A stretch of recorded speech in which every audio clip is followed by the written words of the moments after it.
APDCL যুটীয়াভাৱে আজি আমি ইয়াতে বিলাসীপাৰাত 70 মেগাৱাটৰ সোলাৰ এনাৰ্জি প্ৰজেক্ট এটা বা সৌৰ শক্তি প্ৰকল্প এটা আজি আমি উদ্বোধন কৰিছোঁ আৰু খুব অভিলেখ সংখ্যক সময়ত এই প্ৰকল্পটোৰ কাম সম্পূৰ্ণ কৰা হৈছে আৰু ই আমাৰ ৰাজ্যক বিদ্যুতৰ ক্ষেত্ৰত আত্মনিৰ্ভৰশীল হোৱাত সহায় কৰিব।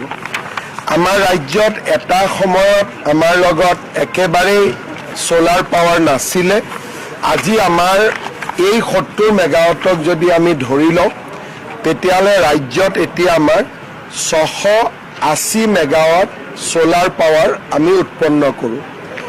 SJVN-এ শোণিতপুৰ জিলাৰ বৰচলাত আৰু এটা প্ৰকল্প কৰি আছে। তাতে আমি অহা এপ্ৰিল মাহৰ ভিতৰত তাকো উদ্বোধন কৰিব পাৰিম।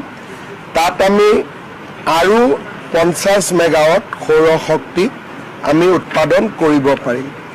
ৰাজ্য চৰকাৰৰ এটা লক্ষ্য আছে যে আমি অসমত 2000 মেগাৱাট সৌৰ শক্তি আমি উৎপাদন কৰিম।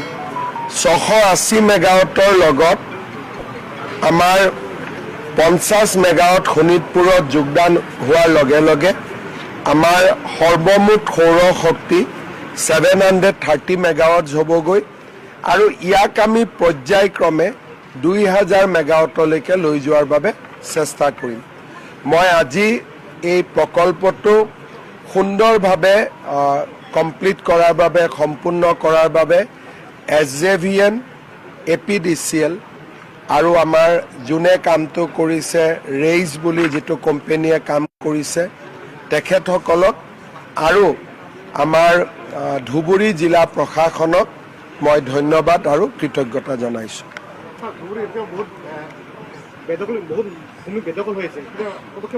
চক আজি এইটো প্ৰকল্পটো আপোনালোকে জানে ইয়াত বেদখল আছিলে। আমি বেদখল মুক্ত কৰি এটা ডাঙৰ প্ৰকল্প ইয়াত থিয় কৰালোঁ। বিলাসীপাৰাটো 3200 মেগাৱাট থাৰ্মেল পাৱাৰৰ কাম খুব সোনকালে আৰম্ভ হ'ব, কাৰণ তাতো আমি বেদখল মুক্ত কৰিছোঁ। আমাৰ লক্ষ্য হ'ল যে যি জাগাত চৰকাৰী মাটিত ভূমি বেদখল হৈ আছে তাত বেদখল মুক্ত কৰি ভাল প্ৰকল্প কৰা, যিয়ে নেকি স্থানীয় লোককো কৰ্মসংস্থাপন দিব, ধুবুৰী জিলাৰ আৰ্থ সামাজিক বিকাশো সুনিশ্চিত কৰিব।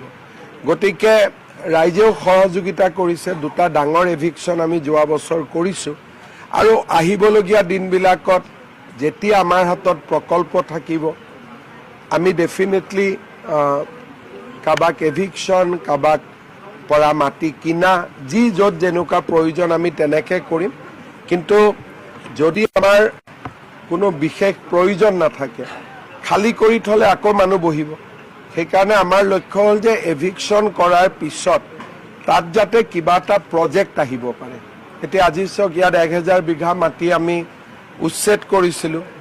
যদি এই প্ৰকল্পটো নাহিলেহেঁতেন মানুহ ইয়াত আকৌ সোমাই গ'লহেঁতেন।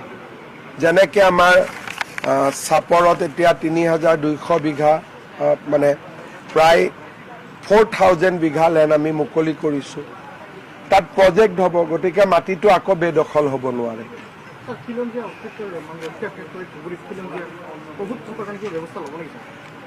মইতো যিমান পাৰোঁ চেষ্টা কৰি আছোঁ, কিন্তু কিছুমান কথা মই কৰিম বুলি ক'লেও কৰিব নোৱাৰোঁ, কাৰণ মানুহকতো ইয়াৰ পৰা ক'ৰবাত পঠাই দিব নোৱাৰোঁ। কাৰণ NRCত সুযোগ এটা আছিল, সুযোগটো হাতৰ পৰা ওলাই গ'ল।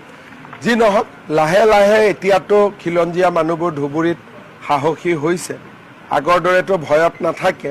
মই ভাবোঁ যে বিজেপি চৰকাৰ আকৌ আহিলে আমি আৰু বেছি সাহসী হ'ব পাৰিম।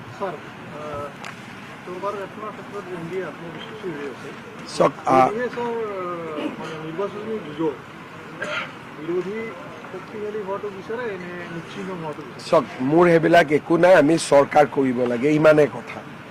বাকী বিৰোধীয়ে কি চিট পায় কি নাপায় তাৰ হিচাপ নিকাচ মই লগাব খোজা নাই। আমাৰ কেণ্ডিডেট জিকিব লাগে, মোদীৰ চৰকাৰ হ'ব লাগে, ইমানেই কথা। এইবাৰো সকলোৱে, আমিতো বিজেপিয়ে কেতিয়াও কাকো এৰি নিদিওঁ। হ'ব। ধন্যবাদ।